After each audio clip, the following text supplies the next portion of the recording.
छात्रों, आज हम पुनः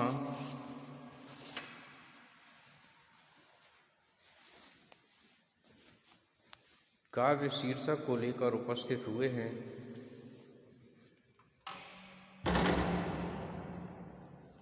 क्योंकि इससे पहले वाले वीडियो में कुछ काव्य शास्त्रियों की परिभाषा, उनके विचार आदि को हम देख चुके हैं। चूँकि काव्य का स्वरूप अत्यंत विस्तृत है, उसको अनेक काव्य शास्त्रियों ने स्वमतानुसार परिभाषित किया है।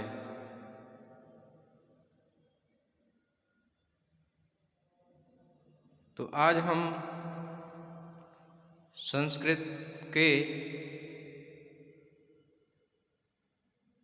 कुछ साहित्य शास्त्रियों द्वारा दी गई परिभाषाओं को देखेंगे और ये जानने का प्रयास करेंगे कि उन्होंने काव्य को किस प्रकार से परिभाषित किया है।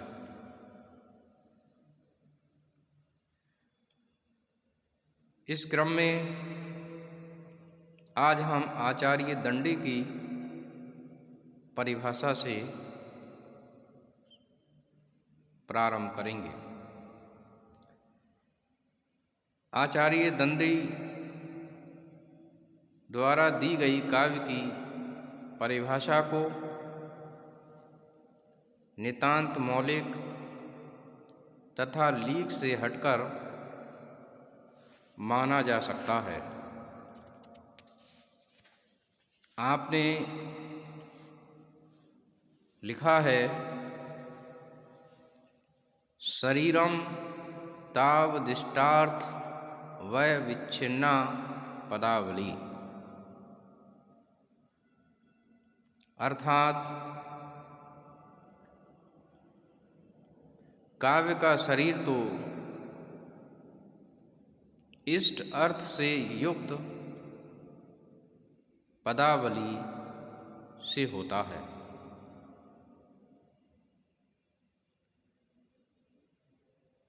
आचार्य दंडी ने इष्ट अर्थ को महत्वता प्रदान की है। इसके बाद अब हम भोज के द्वारा दी गई परिभाषा को समझने का प्रयास करेंगे।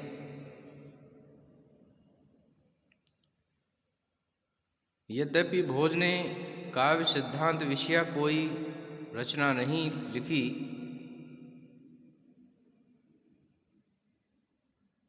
तथापि काव्य लक्षण की संयोजना में एक पद ऐसा आ गया है जिससे उसकी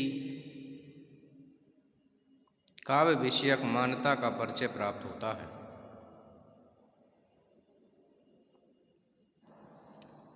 आपने लिखा है, निर्दोष गुणवत् काव्यम अलंकार रैत अलंकृतम रसान्वित कवि कुर्वन् कीर्ति प्रीतिज्व विन्दति, अर्थात दोष रहित गुण सहित अलंकारों से अलंकृत और सरल काव्य रचना करके कवि कीर्ति के साथ साथ सुख की भी प्राप्ति करता है।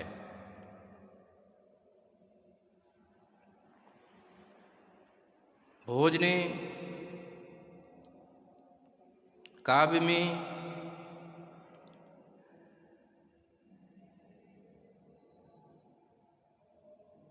दोषों से रहित होना, गुणों से सहित होना और अलंकारों से मंडित होना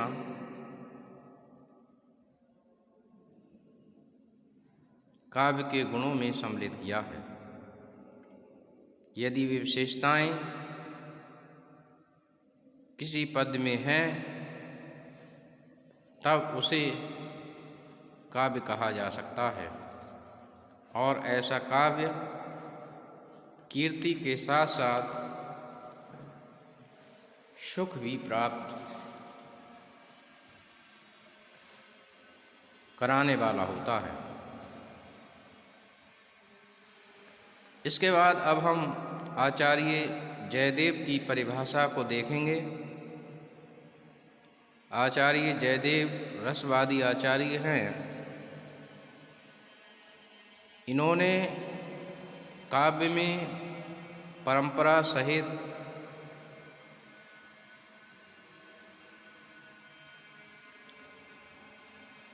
रस को मुख्य माना है।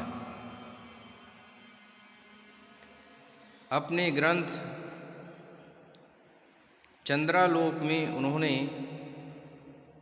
लिखा है, निर्दोषा लक्षणवती रीतिर्गुणा भूषिता,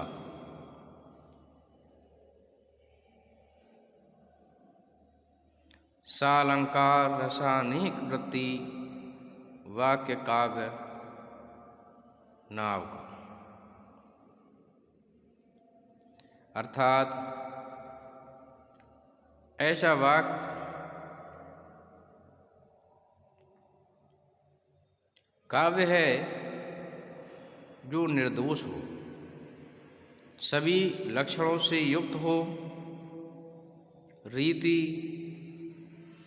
ध्वनि गुणों से विभूषित हो तथा रस अलंकार वृत्तियों से परिपूर्ण हो।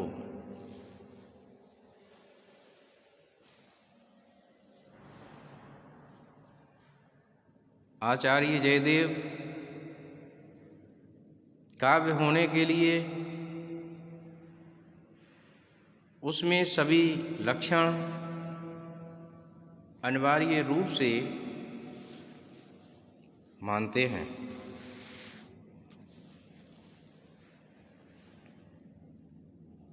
जिसमें उन्होंने काव्य की निर्दोषता, रीति ध्वनि और गुण अलंकार रस तथा वृत्तियों का होना आवश्यक माना है। अब इसके बाद हम आचार्य विश्वनाथ की परिभाषा को जानेंगे। आचार्य विश्वनाथ ने काव्य को इस प्रकार से परिभाषित किया है। उन्होंने लिखा है, वाक्यम रसात्मकम काव्यम, अर्थात रसमय वाक्य ही काव्य है। चूँकि आचार्य विश्वनाथ रसवादी आचार्य हैं, इसलिए उन्होंने काव्य होने के लिए सबसे महत्वपूर्ण लक्षण उसकी रस सिद्धता या रसमयता को माना है।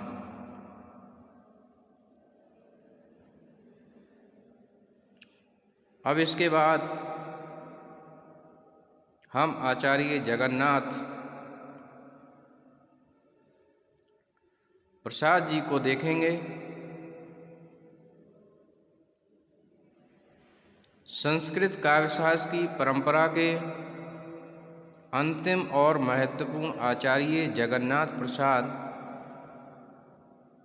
ने काव्य की निम्नलिखित परिभाषा दी है। उन्होंने लिखा है, रमणीयार्थ प्रतिपादका शब्दः काव्यम,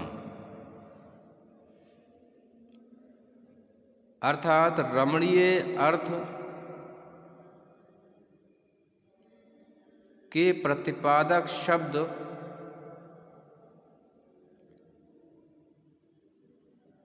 ही काव्य हैं।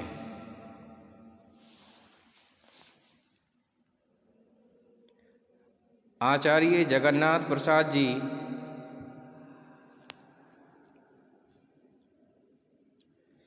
काव्य होने का सबसे आवश्यक गुण उसकी रमणीयता को मानते हैं और ये कहते हैं कि रमणीय अर्थ का प्रतिपादक शब्द ही काव्य है।